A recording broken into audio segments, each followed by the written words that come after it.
Hi, everyone. My name is Nathan Turner, and I want to thank you for joining us for our latest episode of Ohio DD Talks. Today, I am delighted to be joined by my good friend James Lee to talk about advocacy and the Ohio Advocacy Taskforce. Hey, James, how are you doing today? I'm doing good, Nathan. Thank you for inviting me on the program. Can you give us a little bit of background on the Ohio Advocacy Task Force, what you guys do, and how important it is for people with disabilities to have access to high quality leadership opportunities? My name is James Farley, and I am actually the chair of the Ohio Task Force. And the task force was created in 2019 to bring people across Ohio together to advocate on behalf of the issues that impact the lives of people with disabilities. It was founded off a DD grant, DD Council grant, that it consists of 12 members, and some of the progress, some of the projects we work on is like advocating towards a legislation as far as like issues to, for instance, though, trying to get more people on the county board of DD, or it might be on another major issue that affects everyday life, like transportation or housing or whatever it may be. So that's a little bit about task force. And I'm sorry, Nate. What was the other? What was the end part of the question? Why is it important for people with disabilities to have access to leadership opportunities? And especially, why is it important to have people with disabilities serve on county boards of developmental disabilities? Yeah, so it's important though, because because all the time though, throughout the history that we actually had a lot of people speaking for us, on behalf of people with disabilities. It hasn't been, it's not really been too much of people with disabilities themselves serving on committees and making decisions about the impact their lives. So it's important for us to hold leadership in those committees and and groups to this.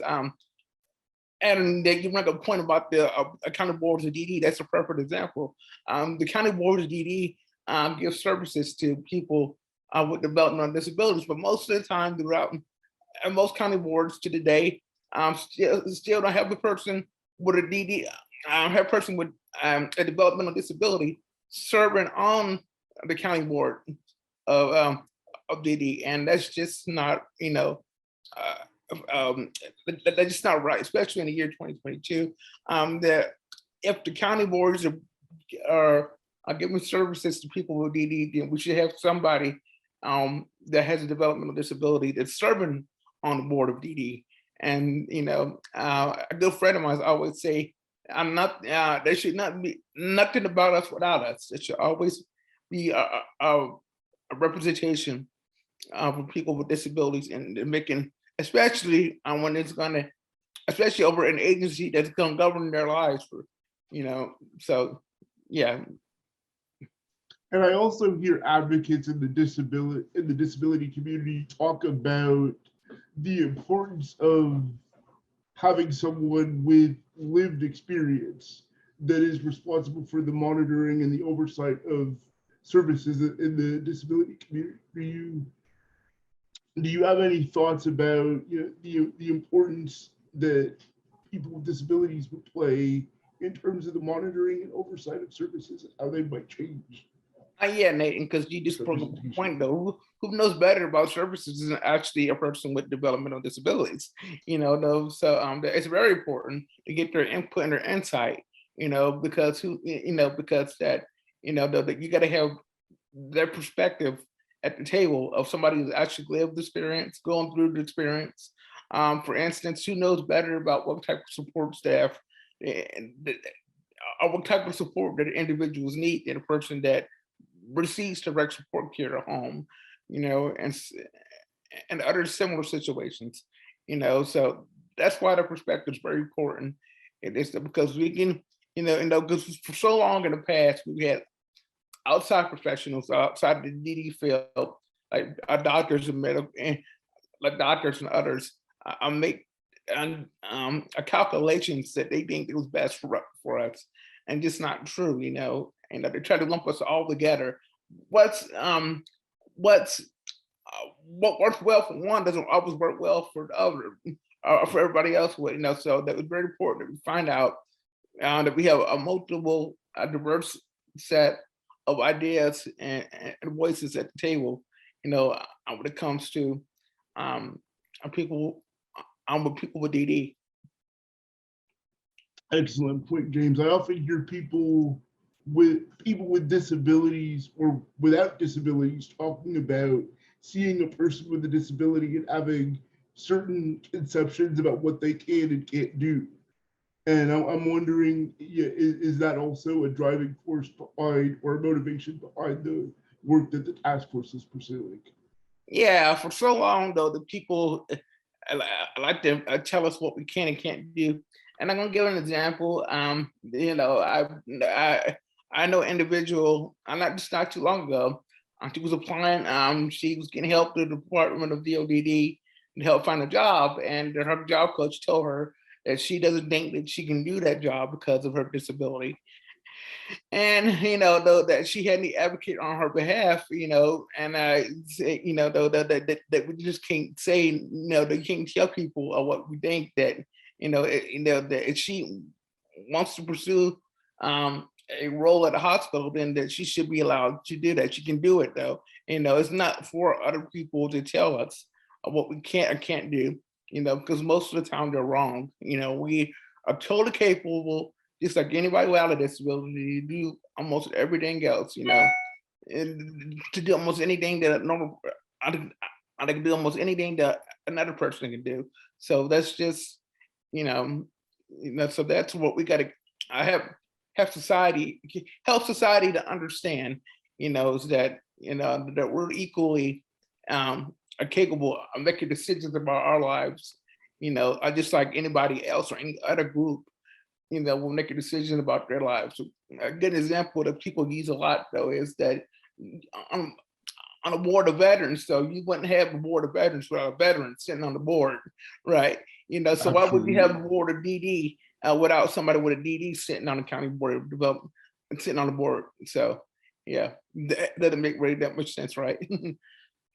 I absolutely agree with you. I think that people with disabilities deserve the presumption of competence when it comes to serving in positions in the community. And I think that the task force is doing great work in that regard. Can you give us some examples of how you all have fought to increase representation on county boards of developmental disabilities?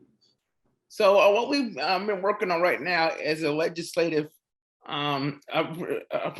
potential legislative fix to fix the issue. Because right now, the current Ohio statute says that either a person with a disability or a family member can be appointed to the county board of DD. Well, most of the time that the counties are just choosing choosing family members compared to people with DD. So what we've been working on is to change the Ohio law to say, playing out that you not require one person with at least one person with a developmental disability to be serving on the county board of DD, and with just a start number, of course we want more than one, but we just need to start somewhere, so we just got to, go for what we think that we best get legislative action on right now, the number that we get best legislative support on right now. So we've been working with the Ohio Department of DD. We met with the director on last week, and she seems very supportive of the idea. And we met with other county board of DDs on, so right now we've seen recently we've seen a little bit more people being appointed to county board of DD, and they can know yourself, you serve on one of the county board of DD. I think right now in Ohio we have like, correct me if I'm around 4 or 6 people right now, and that's out of 88 counties. So, that's a very low number, but it's still better than what it was just 5 years ago. But we still got a lot of work to do. So, yeah, it is a very low number, and I think the task force has done some work in that regard and has discovered that there have been less than 30 people who identify as having a disability and serving on the county boards since the inception of county boards. So when you think about over time, that's a really, really small number of individuals on these boards. And it just goes to show the importance of why you all are working on this. So what are some other obstacles you face trying to get people with disabilities on county boards? As you know, the appointment, the county and the appointer is either a probate judge, and most, so the big obstacle is actually trying to find people that want to serve on the, we don't want to just put anybody on board DD just to say, okay, we got this person. We want people that want to be there, want to serve, that can give valuable insight and knowledge to the county board. But the biggest challenge, I think, even right here, the big county like I live in, Hamilton County, though, is trying to find advocates that's willing, that want to step up and serve on county board of DD. And a lot of that is about getting information out there about advocacy, about about the county board of DD and why it's so important. So that's the biggest challenge, is trying to find people that wanting. I think this one of the biggest challenges is getting probate judges to actually appoint somebody with on with a DD, on with developmental disability, and also I'm trying to find the individual that wants to serve on the county board, and how do we get those, connected with the probate judge so they can apply and get appointed. Yeah, I certainly agree that finding motivated people, whether they're people with disabilities or not, serving on county boards is critical. I serve on the Lucas County Board myself, and I know what a time commitment that is. In addition to just representing the board, it's a lot to attend. Yeah, it's not just a 2-hour meeting once a month. You have to read and prepare, and so sometimes the timing as a commitment is not appropriate for everyone. But I think whether or not someone has a disability, these types of things are, they affect people with disabilities and people without disabilities. So it shouldn't discourage people with disabilities from inquiring about serving on a county board or pursuing other leadership opportunities. Exactly. I totally agree with that. And so we've had some minor success recently in getting some more people appointed to county boards, and the Ohio Association of County Boards with Disabilities is supportive of having more people with developmental disabilities on county boards. So with all of this increased representation, what positive changes is the task force starting to see? Well, I think we are beginning to see, as you pointed out, the more people being appointed to boards, people beginning to get recognized, get familiar with the county boards of DD, and get more advocates to show interest. I think the Ohio Taskforce has had a big role to play in that, that we have though so far that we're getting people to though at the state level to really start beginning to pay attention to this issue, bring a light on it. So that's one of the biggest things that the Ohio Task Force has done. And again, we have done a lot of work throughout our committees, through our task force, through our subcommittees, and trying to push for the legislative change. So I think the dot that they're hearing about the legislative action, possible legislative action alone, is beginning to make these counties wake up and see, okay, though, that we need to start appointing more people with DD onto the board. So we don't really want a legislative mandate, on it. So I think that's along actually waking people up and getting people more involved and more, focused on this issue. I know one of your key goals is establishing peer mentoring initiatives. I was wondering if maybe you could talk a little bit more about, what the task force sees as its aspiration for what a peer mentoring initiative could look like in terms of leadership and advocacy, and how you might work with different state agencies to make that happen. Yeah, so the that we, so the what we focus on is that we want advocacy, and we want people to have more control and more advocacy throughout the state of Ohio. That we want, I would work with state agencies again. That's not the only issue that we're focused on. We're focused on improving the quality of life for people where they live at, our direct support staff, transportation around the state of Ohio, accessible housing for people with disabilities. We want to get people more involved in their local counties about how to serve about how to serve on the advocacy group, how to start their own local advocacy group, how to become an advocate, how to speak up for yourself. That's and so that we have three task forces. No, I'm at three committees right now. That basically that's focused on those issues. What I'm getting more people from the DD on board, to getting people, getting surveys about what people really want to see in the state of Ohio about far as becoming more independent. Um, and about their choice, and stuff like that. Yeah, I think meaningful engagement with people who have lived experience in the community as people with disabilities is really important. And so beyond that, what is the task force hope for the future? Our hope for the future is to have more people with developmental disabilities advocate and serving on board on statewide boards throughout the state of Ohio, and obviously to have more people on county boards of DD, and not to significantly increase that number. Our goal is to have like 50%, 60% maybe of people, of the county boards of people with DD. So that's what we see for the future.